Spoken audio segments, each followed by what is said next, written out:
ஊடகங்களின் பார்வையில் இன்று வெளியாகிய நாளிதழ்களில் உள்ள முக்கிய செய்திகளின் கண்ணோட்டம்.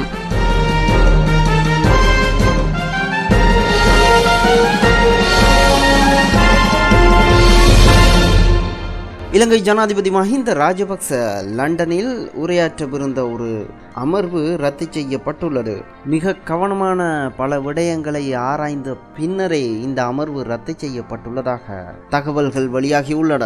வணக்கம் நேயர்களே, இன்று ஜூன் மாதம் 6ஆம் திகதி புதன்கிழமை மற்றும் ஒரு ஊடகங்களின் பார்வை நிகழ்ச்சி ஊடாக இன்று உங்களை சந்திக்கிறேன். இன்றும் வீரகேசரி பத்திரிகை முதலாவதாக பார்க்கலாம். அமெரிக்காவிடம் செயற்பாட்டு திட்டம் எதனையும் அரசு சமர்ப்பிக்கவில்லை, சபையில் அமைச்சர் நிமல் விளக்கம். வடமாகாண சபை தேர்தல் குறித்தும் ஹிலாரிக்கு எடுத்துரைப்பு என்கிறார் என்ற பிரதான தலைப்புடன் அந்த பத்திரிகை வெளிவந்துள்ளது. கற்றுக்கொண்ட பாடங்கள் மற்றும் நல்லிணக்க ஆணைக்குழுவின் பரிந்துரைகளை அமுல்படுத்துவது தொடர்பில் செயற்பாட்டு திட்டம் எதுவும் அமெரிக்காவிடம் இலங்கை அரசாங்கம் சமர்ப்பிக்கவில்லை என்று சபை முதல்வரும் அமைச்சருமான நிமல் சிறிபாலடி சில்வா தெரிவித்தார். மனித உரிமைகள் மற்றும் பாதுகாப்பு விடயங்கள், மூல் குடியேற்றம், மனிதாபிமான நடவடிக்கைகள் போன்றவை தொடர்பான பரிந்துரைகளை நடைமுறைப்படுத்துவதற்கான அணுகுமுறைகள் தொடர்பாக அரசாங்கம் கவனம் செலுத்தி வருகிறது எனவும் அவர் சொன்னார். பாராளுமன்றத்தில் நேற்று செவ்வாய்க்கிழமை ஜனநாயக தேசிய கூட்டணியின் எம்பியான அனுரகுமார் திசாநாயக்க விடுத்த விசேட கூற்றுக்கு வெளிவிகார அமைச்சு அளித்த பதிலை வாசித்த போதே அவர் மேற்கண்டவாறு தெரிவித்தார். இதுகுறித்து அவர் மேலும் கூறுகையில், தேசிய விடயங்களை சர்வதேச மயப்படுத்துவதை தவிர்ப்பதற்கான அனைத்து நடவடிக்கைகளையும் அரசாங்கம் பொறுப்புடன் செயற்படுத்தும். அதுவே அரசாங்கத்தின் நிலையான கொள்கையாகும். எனவே எமது தேசிய பிரச்சனைகளில் வெளிநாடுகளின் தலையீடுகளை இலங்கை கடுமையாக எதிர்க்கிறது என நிமல் சிறிபாலடி சில்வா தெரிவித்ததாக அந்த செய்தி நீண்டு செல்கிறது. ரகசிய திட்டத்தை பீரிஸ் கையளித்தாரா? சபையில் அனுரகுமார கேள்வி என்ற தலைப்பில் இன்னும் ஒரு செய்தியும் வெளிவந்துள்ளது. நல்லிணக்க ஆணைக்குழுவின் பரிந்துரைகளை அமுல்படுத்துவது தொடர்பில் அமெரிக்க ராஜாங்க திணைக்களத்திற்கு வெளிநாட்டு அமைச்சர் கையளித்த செயல் திட்டம் தொடர்பில் பாராளுமன்றத்திற்கு தெளிவுபடுத்த வேண்டும் என நேற்று செவ்வாய்க்கிழமை பாராளுமன்றத்தில் உரையாற்றும் போது ஜனநாயக தேசிய முன்னணியின் எம்பி அனுரகுமார் திசாநாயக்க கோரிக்கை விடுத்தார். இவ்விடயம் தொடர்பில் அரசாங்கத்தால் ஏகாதிபத்திய எதிர்ப்பை வெளியிட முடியாது போனது என்றும் அவர் சுட்டிக்காட்டினார் என அந்த செய்தி நீண்டு செல்கிறது.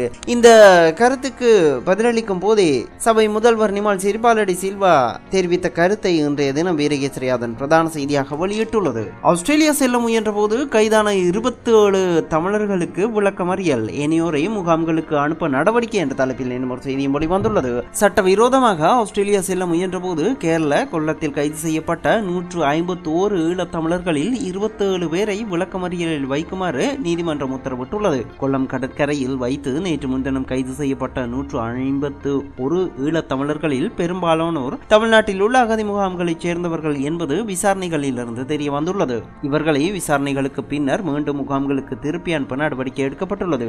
அதேவேளை 27 பேர் இலங்கையிலிருந்து சுற்றுலா விசாவில் இந்தியாவிற்கு வந்தவர்கள் என்று விசாரணையில் தெரிய வந்துள்ளதாகவும் இவர்களையே விளக்கமறியலில் வைக்குமாறு நீதிமன்றம் உத்தரவிட்டுள்ளதாகவும் அந்த செய்தியும் நீண்டு செல்கிறது. சேனல் 4 ஊடகவியலாளரான தமிழ் பெண் விசாரணைகளின் பின் நாடு கடத்தல், பணிப்பாளரும் திருப்பி அனுப்பப்பட்டார் என்ற தலைப்பில் இன்னொரு செய்தியும் வெளிவந்துள்ளது. இலங்கைக்குள் பிரவேசித்த சேனல் 4 ஊடகவியலாளரும் அறிவிப்பாளருமான சிராணி சபாரத்னம் என்ற இலங்கையை பிறப்பிடமாக கொண்ட பெண் நாடு கடத்தப்பட்டுள்ளார். குறித்த ஊடகவியலாளரின் கணவரும் சேனல் 4 ஊடகத்தின் பணிப்பாளருமான ஸ்டுவர்ட் கோஸ் ரோமும் இலங்கைக்கு விஜயம் செய்துள்ளார். இந்த இருவரும் இலங்கை குடிவரவு குடியாக்கல்வு திணைக்களத்தினால் கருப்பு பட்டியல் இடப்பட்டவர்கள் என்பது குறிப்பிடத்தக்கது. தேசிய புலனாய்வு பிரிவினர் குறித்த இருவரையும் கைது செய்து நாடு கடத்தி உள்ளதாகவும் நாடு கடத்துவதற்கு முன்னர் இவர்களிடம் விசாரணை நடத்தப்பட்டுள்ளதாகவும் அந்த செய்தியும் நீண்டு செல்கிறது. 2 இந்து ஆலயங்களுக்கு கனடா இறைவரை நிறுவனம் அபராதம், சுனாமியின் போது நிதியுதவி வழங்கியதாக குற்றச்சாட்டு என்ற தலைப்பில் இன்னும் ஒரு செய்தியும் வெளிவந்துள்ளது. அடுத்ததாக நாம் முந்தைய தினம் வெளிவந்துள்ள டெய்லி மிரர் பத்திரிகை பார்க்கலாம். அதன் பிரதான தலைப்புச் செய்தி LLRC proposals in 4 categories என்ற பிரதான தலைப்புடன் டெய்லி மிரர் வெளிவந்துள்ளது. நல்லிணக்க ஆணைக்குழுவின் பரிந்துரைகள் 4 பிரிவுகளாக வகைப்படுத்தப்பட்டுள்ளதாக அந்த தலைப்புச் செய்தி வெளியாகியுள்ளது. இந்த தகவலை நேற்று நாடாளுமன்றத்தில் வைத்து அவை முதல்வரும் அமைச்சருமான நிமல் சிறிபாலடி சில்வா தெரிவித்துள்ளார். கற்றுக்கொண்ட பாடங்கள் மற்றும் நல்லிணக்க ஆணைக்குழுவின் பிரதான மற்றும் உப சிபாரிசுகளை அமுல்படுத்துவதற்காக அவற்றை அரசாங்கம் 4 வகைகளாக பிரித்துள்ளது எனவும் அமெரிக்காவிற்கு இதுகுறித்து விளக்கம் அளிக்கப்பட்டுள்ளதாகவும் நாடாளுமன்றத்தில் அமைச்சர் நிமல் சிறிபாலடி சில்வா தெரிவித்தார். தேசிய கொள்கை, இறுதிக்கட்ட யுத்தம், மனித நாட்டுரிமை பாதுகாப்பு, முன்குடியேற்றம், அபிவிருத்தி மற்றும் மனிதாபிமான விவகாரங்கள் ஆகியனவே இந்த 4 பிரிவுகளாகும். ஜேவிபி நாடாளுமன்ற உறுப்பினர் அனுரகுமார் திசாநாயக்க எழுப்பிய கேள்வி ஒன்றுக்கு பதிலளிக்கும் போதே அமைச்சர் நிமால் சிறிபாலடி சில்வா இதனை விளக்கி கூறியதாக டெய்லி மிரரின் இன்றைய பிரதான செய்தி நின்று செல்கிறது. அதனை தவிர 2 official from Channel 4 deported என்ற தலைப்பிலும் ஒரு செய்தி வெளிவந்துள்ளது. Channel 4 ஊடக நிறுவனத்தின் 2 அதிகாரிகள் நாடு கடத்தப்பட்டுள்ளதாக அந்த தலைப்பு செய்தி அமைந்துள்ளது. இந்த செய்தி குறித்து ஏற்கனவே நாம் வீரகேசரி பத்திரிகையிலும் பார்த்திருந்தோம். 15,000 troop in Jaffna military என்ற தலைப்பில் இன்னும் ஒரு செய்தி வெளிவந்துள்ளது. 15,000 இராணுவத்தினர் யாழ்ப்பாணத்தில் என இராணுவம் தெரிவித்துள்ளதாக அந்த தலைப்பு செய்தி வெளியாகியுள்ளது. யாழ்ப்பாணத்தில் தற்போது 15,000 இராணுவத்தினரை நிலைநிறுத்தப்பட்டுள்ளதாகவும், எனினும் இதற்கு முன்னர் இந்த தொகை 50,000 இருந்ததாகவும், தற்போது இராணுவத்தினர் படிப்படியாக குறைக்கப்பட்டு வருவதாகவும் இராணுவ பேச்சாளர் ருவான் வணிகசூரிய தெரிவித்துள்ளதாக அந்த செய்தியும் நீண்டு செல்கிறது. அத்துடன் former AG questioned over statement on UN committee என்ற தலைப்பில் ஒரு செய்தி வெளிவந்துள்ளது. முன்னாள் சட்டமா அதிபர் ஐநா அமர்வில் தெரிவித்த கருத்து குறித்து நீதிமன்றத்தில் நேற்றைய தினம் சாட்சியம் அளித்தார். இந்த செய்தியை இன்றைய தினம் டெய்லி மிரர் பத்திரிகை ஒரு முக்கிய செய்தியாக அதன் முன் பக்கத்தில் வெளியிட்டுள்ளது. நாம் அடுத்ததாக இன்றைய தினம் லங்காதீப பத்திரிகையும் பார்க்கலாம். அதன் இன்றைய பிரதான செய்தி අත්තඩංගුවට ගන්නවාද නැද්ද? දුමින්ද ගැන තීරණයක් ගන්නේ ප්‍රකාශයක් ලබා ගැනීමෙන් පසුව රජයේ நீதிඥවරයා உசாவியிட்ட தன்மை என்ற பிரதான தலைப்புடன் லங்கா தீப வெளிவந்துள்ளது. கைது செய்யப்படுவதா இல்லையா என்ற தீர்மானம் துமிந்த சில்வாவிடம் வாக்குமூலம் ஒன்றை பெற்றுக்கொண்ட பின்னரே தீர்மானிக்க முடியும் என அரசு தரப்பு சட்டத்தரணி நீதிமன்றத்தில் தெரிவித்ததாக இன்றைய பிரதான செய்தியை லங்கா தீப வெளியிட்டுள்ளது. பாரத லட்சுமண் பிரேமச்சந்திரன் உள்ளிட்ட 4 படுகொலை செய்யப்பட்ட சம்பவம் தொடர்பாக நடைபெற்ற வழக்கு விசாரணையின் போது அரசு சட்டத்தரணி மேற்கண்ட தகவலை வெளியிட்டதாக லங்கா தீபவின் இன்றைய பிரதான செய்தி நின்று செல்கிறது. அத்துடன் இக்னஹலியகுட விதேச ரட்டக்காய் கியூவே லெபனு புத்தி தொரத்துரு அணுவாய் ஹிட்டப்பு நீதிபதி சாக்கி தெமிங் கியத்தி என்ற தலைப்பில் இன்னும் ஒரு செய்தி வெளிவந்துள்ளது. கிடைக்கப்பட்ட புலனாய்வு தகவல்களின் அடிப்படையிலே ஊடகவியலாளர் பிரகீத் இக்னஹலியகுட வெளிநாடு ஒன்றில் இருப்பதாக தெரிவித்தேன் என நேற்று நீதிமன்றத்தில் சாட்சியம் அளித்த முன்னாள் சட்டமா அதிபர் முகான் பீரிஸ் தெரிவித்துள்ளார் என அந்த செய்தி வெளியாகியுள்ளது. அத்துடன் கொட்டிதிம ஏகக்கே பிரபலேக்கு டி 56 சமக புத்தளமேதி அல்லை என்ற தலைப்பில் ஒரு செய்தி வெளிவந்துள்ளது. விடுதலை புலிகளின் உறுப்பினர் ஒருவர் டி 56 ரக துப்பாக்கியுடன் புத்தளத்தில் கைது செய்யப்பட்டுள்ளதாக அந்த தலைப்பு செய்தி வெளியாகியுள்ளது. தமிழீழ விடுதலை புலிகள் இயக்கத்தின் முன்னாள் உறுப்பினர் என சந்தேகிக்கப்படும் ஒருவர் புத்தளம் தில்லையடி பகுதியில் கைது செய்யப்பட்டுள்ளார். இந்த சந்தேக நபர் நேற்று காலை கைது செய்யப்பட்டதாக போலீஸ் பேச்சாளர் தெரிவித்துள்ளார். அத்துடன் சந்தேக நபரிடமிருந்து டி 56 ரக துப்பாக்கி ஒன்றும் கைப்பற்றப்பட்டுள்ளதாகவும் அவரிடம் தொடர்ந்து விசாரணைகள் முன்னெடுக்கப்படுவதாகவும் போலீஸ் பேச்சாளர் தெரிவித்தார் என அந்த செய்தியும் நீண்டு செல்கிறது. நாம் அடுத்ததாக இன்றைய தினம் தமிழகத்திலிருந்து வெளிவரும் தினமணி பத்திரிகையை பார்க்கலாம். காங்கிரஸ் ஆதரவு தேவையில்லை திரிணமுல் என்ற பிரதான தலைப்புடன் தினமணி வெளிவந்துள்ளது.